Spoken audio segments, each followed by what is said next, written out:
Well, good morning, everyone. I obviously have to thank Katalin Novak, which is a fighter too. She's a great mother and a very good and great politician too, and which is a friend of mine. As Prime Minister Viktor Orban is a good friend of mine since many years. And I also want to bring my greetings to all the authorities, to President Radev, and to Vice President Pango. I think today we have an important opportunity to discuss a number of issues that Italy considers key, not just for the national, but also for the European agenda: the family and the democratic challenge. These challenges are at the heart of the Italian government's action through specific measures, focusing on initiatives regarding families and children in all different areas. Later on, I will tell you more about them. But what I want to say to begin is that we are mainly working to bring about a significant cultural change. There is indeed no doubt that a serious demographic crisis is affecting Italy, but it is also affecting the whole Europe and is now spreading across vast areas of the world, particularly the West in its entirety.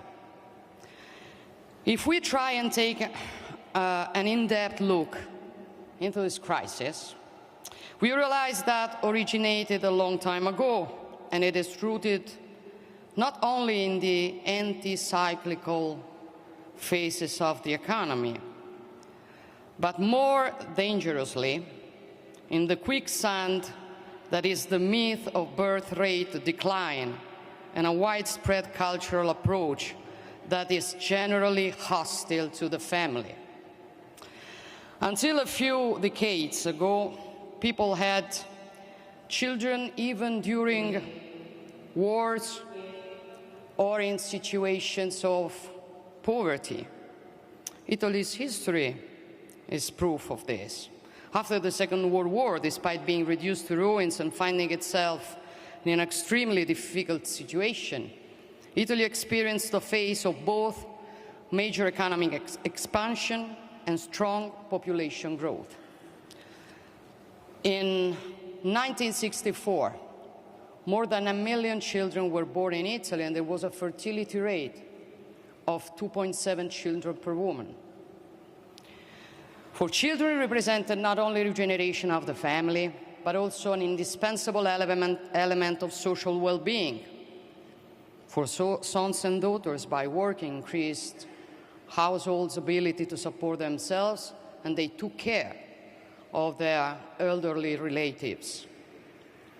If people are having fewer and fewer children today, with more developed nations often heading the fastest towards this downfall, then we cannot reduce this issue to a purely material fact. We have to look deeper into it, and from deep down look for the necessary answers. In our view, demography is not just another of the many issues of our nation. It is the issue on which our nation's future depends. And I don't think I'm exaggerating in saying that, for we need the courage to say that demographers' projections for the future are very worrying. One of the reasons of this crisis is undoubtedly how the issue is addressed, from a cultural point of view, from a media point of view. Let's think about how much the social models we see in advertisement, in films, in TV programs, and in the world of media in general have changed over the years. The typical image of a family with children has gradually faded, with communications geared towards single people being favored instead, showing citizens, consumers in their individual dimension, detached from the communities they belong to, starting with the first of the communities, which is the family. You know what? Some years ago, I became, well, a bit more popular. For during a speech, I said, well, I'm Giorgia, I'm a mother, I'm a woman, I'm Italian, I'm Christian, you won't take it out from me. Somebody put it in music. It was a way to attack me. Didn't work. It began a success. Maybe they underestimated, well, how those words were agreed. But what I wanted to say with those words is that we live in an era in which everything that defines us is under attack. Why? And why it is dangerous. It is dangerous for our identity, our national identity, our family identity, our religious identity. It's also what makes us aware of our rights and able to defend those rights. Without that identity, we're only numbers. Unconscious numbers. Tools in the hands of those who want to use us. That is why I think a great battle for somebody who's defending humankind and the rights of people is also to defend families, it also to defend nations, it also to defend identity, it is also to defend God and all the things that had built our civilization. So,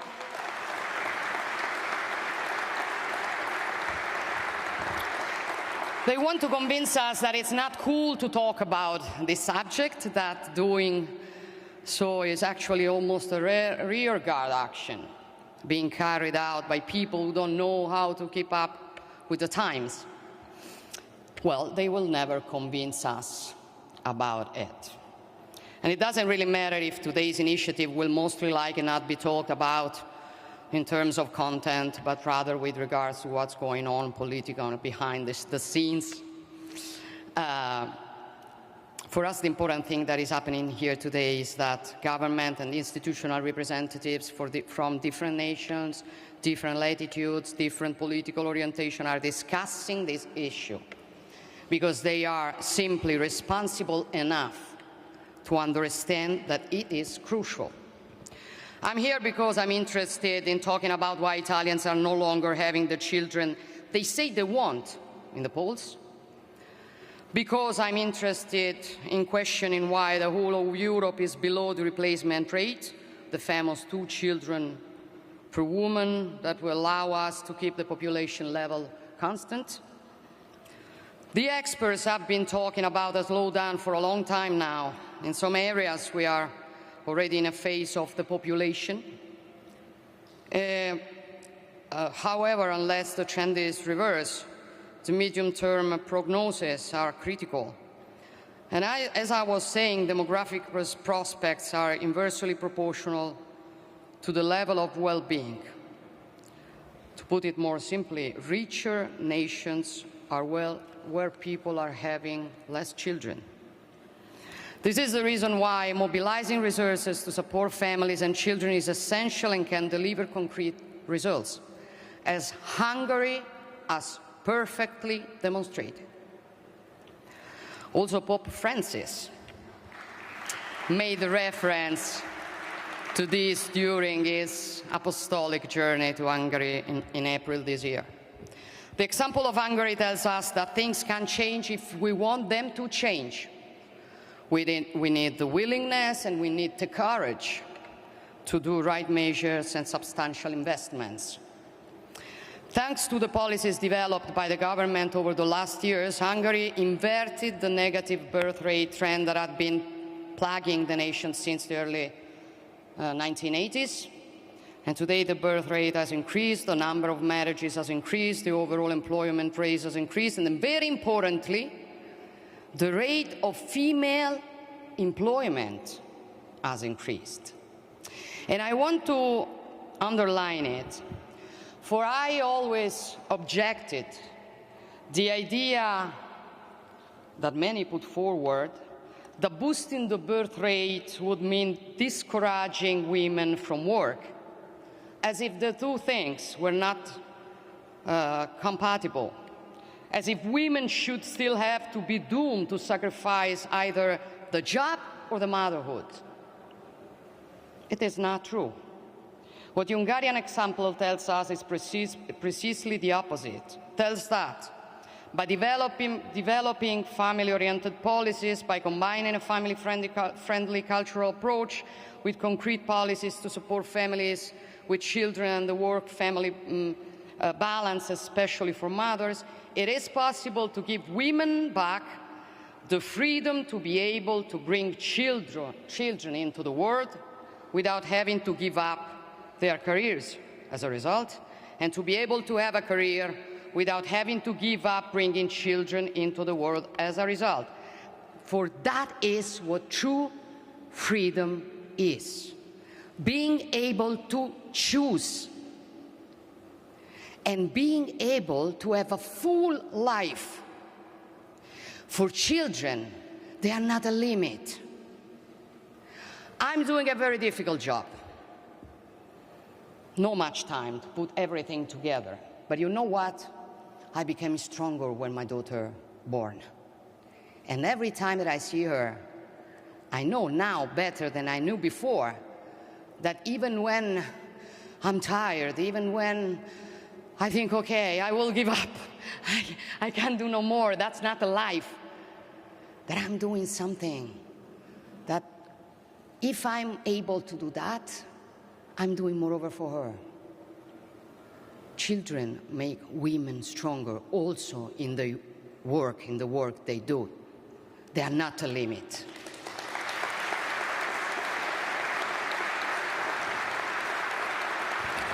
So we want to guarantee this freedom. And Hungary's experience regarding families and the birth rate is therefore an important one.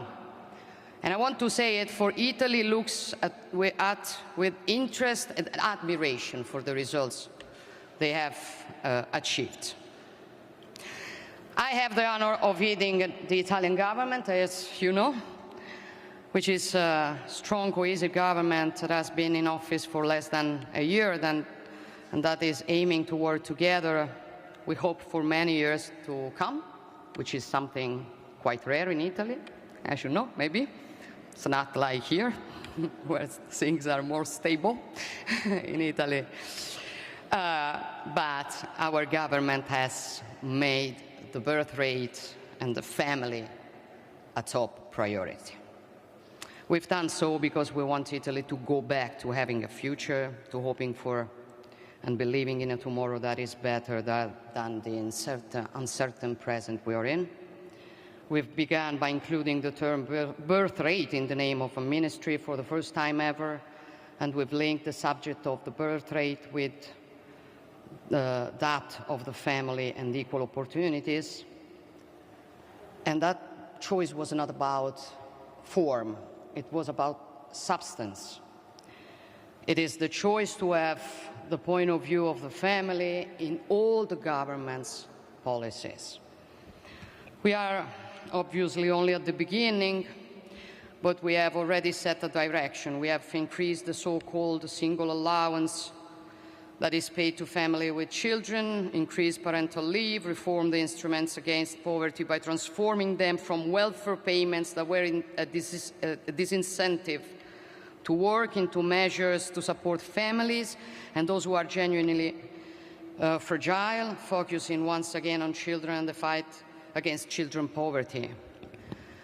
And we have raised the threshold of tax-free fringe benefit for workers with children. We have refinanced summer recreational center, helped a young couple to buy a house, and an equally important work is being done with regard to the work-family balance.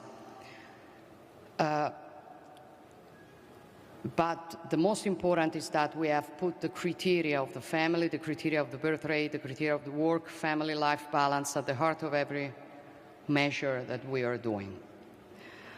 And however, and I was to stress this again, overall, we want our action to also and above all help to create a new cultural climate.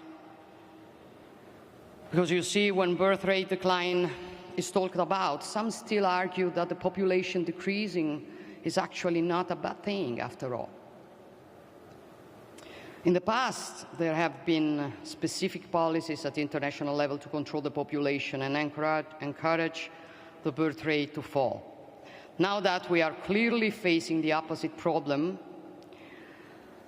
focusing policies on this issue paradoxically still causes annoyance. And this issue is often instrumentally set against the one of migration, which it is claimed can give us the contribution in terms of welfare that our national societies should apparently resign themselves to no longer being able to offer. I do not agree with this narrative. I think that great nations and great peoples must take responsibility for building their own future and the future of their own corner of the world. I think that a quota of legal migration where this is necessary, it is and can be fully integrated, can make a positive contribution to our economies, but I remain convinced that it would be more responsible for us to entrust European citizens with the solution to the European welfare system crisis, citizens whom are instead accustomizing to the idea that decline is a destiny. Well, decline is not a destiny. Decline is a choice. And it is not the choice that we will do. And after all, if you think about it, birth rate decline is merely another side of the incapacitating myth of the growth. As if the growth could somehow mean happiness. But no, in my opinion, the growth can never mean happiness. Applied to demography, it means not only a problem regarding the sustainability of the welfare or health system, but also a lack of inventiveness, creativity, innovation, a lack of hope, a lack of future. I want to thank Katalin Novak for this summit. This working session is dedicated to the family as a key of security, which is a concept that many years ago could seem banal, and now is quite courageous. So thank you, Kat. As if talking about,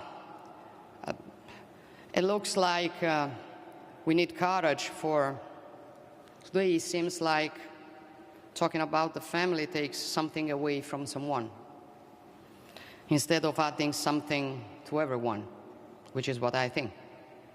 As if none of us, regardless of our life path and regardless of our origins, were born into a family network. And I can be the first to say that, for, as maybe somebody here knows, I do not come from a family with ordinary dynamics. And yet I feel in every way a daughter of a family. In recent weeks, there have been some serious incidents in Italy, in a place called Caivano near Naples, a so-called free zone, where for a long time the state seemed to have withdrawn, giving too much free rein over the years to organized crime. Our government has taken decisive action for Caivano and for the other places like that in Italy. And one of the key pillars of this initiative is precisely to encourage families to take back the responsibilities that belong to them with regard to education, raising their children, keeping checks on the content that technology exposes them to right from a very young age, and making sure they attend school.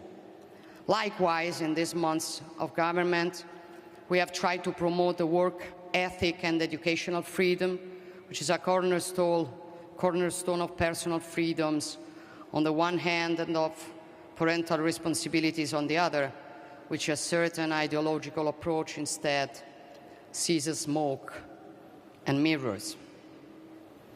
It is true that family is a key of security, with key of security not being meant as a certain narrative would like to have us believe, that the severe and somewhat backward idea of a social cultural superstructure that does not accept personal freedom, but rather as a natural society, as it also defined in the Italian Constitution, in which tomorrow's citizens are born and educated, in which everyone can receive education and training, discover their talents, develop their personalities inside a nest that guarantees security and protection, learn to love and to be loved, learn what solidarity is.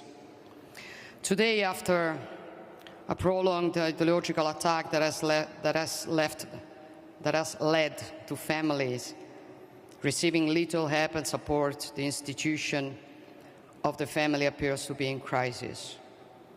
And we want to defend it, we want to revitalize it, because family does not limit anyone's freedom, but does increase everyone's wealth. And we do not believe that the state can replace family. And where this has been attempted in the past, as happened in Eastern Europe under Soviet rule, the results serve as warning for everyone not to repeat the experiment. And in this regard,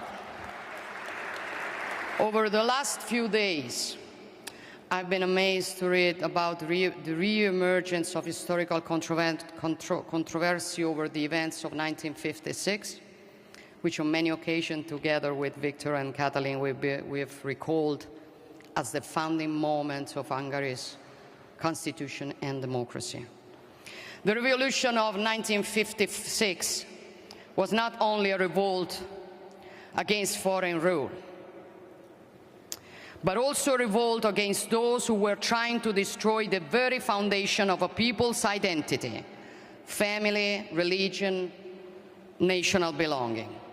They are pages of history that cannot be rewritten, and no propaganda operation today can ever tear them up. And pages of history that we see again today in Ukraine and that we cannot accept. In conclusion, my friends, there can be many different ways to put the family at the heart of development policies, and these are clearly influenced by national cultures, identities, customs, and traditions. However, there are many experiences that have worked, that are important to share, as the experience that we see here in Hungary.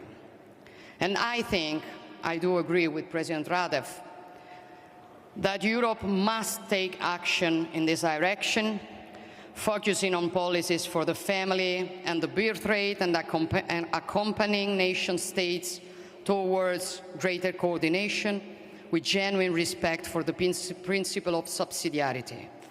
In short, demonstrating to have fully understood the extent of the cultural, social, and economic challenge we are facing. To use the words of Pope Francis when he was here in Hungary, a Europe centered on the human person and on its people, with effective policies for natality and family, where different nations form a single family that projects the growth, that protects the growth and uniqueness of each of its members. This is our hope too, but moreover, this is our commitment. Thank you, everyone.